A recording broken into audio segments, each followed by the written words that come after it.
আসসালামু আলাইকুম। আশা করি সবাই ভালো আছেন। আমিও আল্লাহর অশেষ রহমতে ভালো আছি। আজকে অনেক দিন পর নতুন আরেকটা ভিডিও নিয়ে আপনাদের মাঝে চলে আসলাম। এই যে নাচোস, আমার মেয়ের খুবই ফেভারিট একটা খাবার। তো প্রায় কতদিন ধরে বলতেছে আম্মু চলো বাইরে গিয়ে নাচোস খাবো নাচোস খাবো। তো আমি বললাম আজকে একটু ট্রাই করে দেখি নাচোস ঘরে বানানো যায় কি না। তো এই যে এটা হচ্ছে আমি রেডি করার পর এরকম, আর খেতে খুবই মজা হয়েছিল। আর এত সহজভাবে যে নাচোস বানানো যায় সেটা আমি না বানালে বুঝতামই না। বাচ্চারাও খেয়ে বলল আম্মু খুবই মজা। তো এরকম অল্প কিছু ইনগ্রিডিয়েন্ট দিয়ে যে নাচোস বানানো যায় সেটাই আজকে আপনাদের সাথে আমি দেখাবো। এই যে দেখেন আমি বানিয়েছি, আমারটা খুবই মুচমুচো হয়েছে, খেতেও খুবই সুন্দর হয়েছে। কোনো ভাজার পর যে নরম হয়ে যাবে সেরকম কিছুই হয়নি, আর দেখতেও সুন্দর হয়েছে। কিছু বেশি লাল করেছিলাম, তো দেখলাম লালের থেকে আমার কাছে হালকাটাই ভালো লাগে। তো এখানে দুঃখিত, আমি কাইটা কিভাবে করেছি সেটা আমি দেখাতে পারিনি। রুটির কাই যেভাবে করেন সেভাবেই করবে, জাস্ট গরম পানিতে না, ঠান্ডা পানি দিয়ে, নর্মাল ঠান্ডা পানি দিয়ে কাইটা করে নেবেন। একটু লবণ দিবেন আর একটু তেল দিয়ে সুন্দরভাবে কাই করে নেবেন। নিয়ে এটাকে পাতলা করলে বেলে নেবেন। বেলে তারপর কেটে কেটে এরকম করে গরম তেলে ভেজে নেবেন। বাস জাস্ট এতটুকুই, তেমন কোনোই ঝামেলা নেই এই নাচোস রেডি করাতে। তারপর আমি এভাবে সুন্দর করে নাচোসটাকে আমি ভাজে ভাজে দিয়ে এটার মধ্যে কিছু মাংস আর মায়োনেজ আর টমেটো সস দিয়ে পরিবেশন করেছি। এই তো আমার মেয়ের মজাদার রান্না হয়ে গেল নাচোস। সে খেয়ে খুবই প্রশংসা করছিল, যে বলছিল মা খুবই মজা হয়েছে, বাসায় তুমি রেডি করে দিবে এরকম করে। তা আমি বললাম আচ্ছা ঠিক আছে। তো মেয়ের পছন্দের খাবারটা তো হয়ে গেল, এখন আমার একটা পছন্দের কাজ আজকে আপনাদের সাথে শেয়ার করছি। এই কাজটা হচ্ছে আমার সবচেয়ে বেশি পছন্দের হাতের কাজ। এই ড্রেসটা হচ্ছে আমি একটা নিজের জন্য রেডি করেছি। তো এটা আমি পুরোটাই নিজের হাতে করেছি, নিজে সেলাই করেছি এবং হাতের কাজও আমি করেছি। আমি আগেই বলেছিলাম ভিডিওতে আমার কিছু কাজ আমি আপনাদের সাথে শেয়ার করব। তো আজকে সেই একটা কাজই শেয়ার করছি আপনাদের সাথে। এই যে দেখেন হাতের কাজ করেছি, এটা পুরোটাই হাতে করা, মনে হচ্ছে পুরো এমব্রয়ডারির মতো, কিন্তু এটা পুরো ভরাট হাতের কাজ।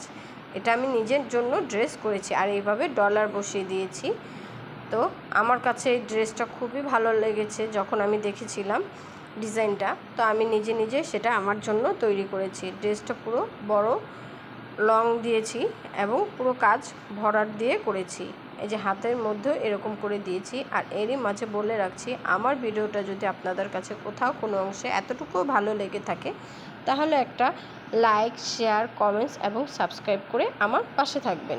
তো এই যে দেখেন আমার পুরো ড্রেসটাই হলুদের মধ্যে কালারগুলো এত সুন্দরভাবে ফুটেছে, দেখে অনেক ভাল লাগছে।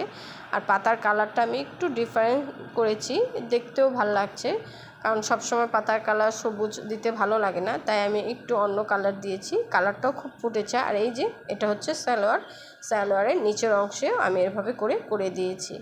ড্রেসটা যখন পরি যে দেখে সেই বলে খুবই সুন্দর হয়েছে, আর কাজের ফিনিশিংটাও খুবই সুন্দর। তো এটাও হচ্ছে আমার একটা শখের কাজ। এটা তো বললামই যে আমি হাতের কাজ করতে খুবই পছন্দ করি। তো এই হচ্ছে একটা ড্রেস, আমি এভাবে এক একটা ড্রেস আপনাদের সাথে শেয়ার করব। আমি কতগুলো কাজ করেছি হাতের সেটা আমি অবশ্যই আপনাদের সাথে শেয়ার করব আস্তে আস্তে। এই যে পুরো থ্রি পিসটা দেখতে এরকম, আর এর সাথে আমি অন্য এক কালারের হলুদ নিয়েছি।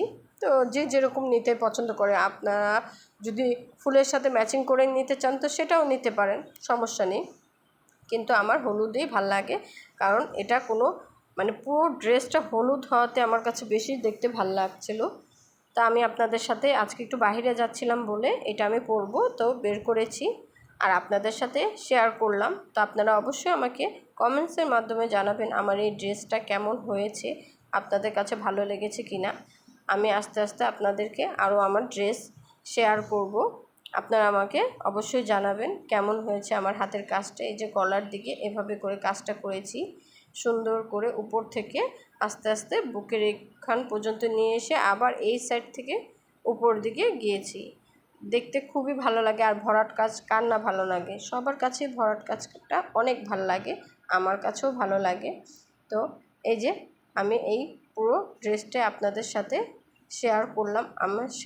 তো আজকে ভিডিওটা এ পর্যন্তই। ভালো লাগলে অবশ্যই একটা লাইক করে যাবেন। আল্লাহ হাফেজ।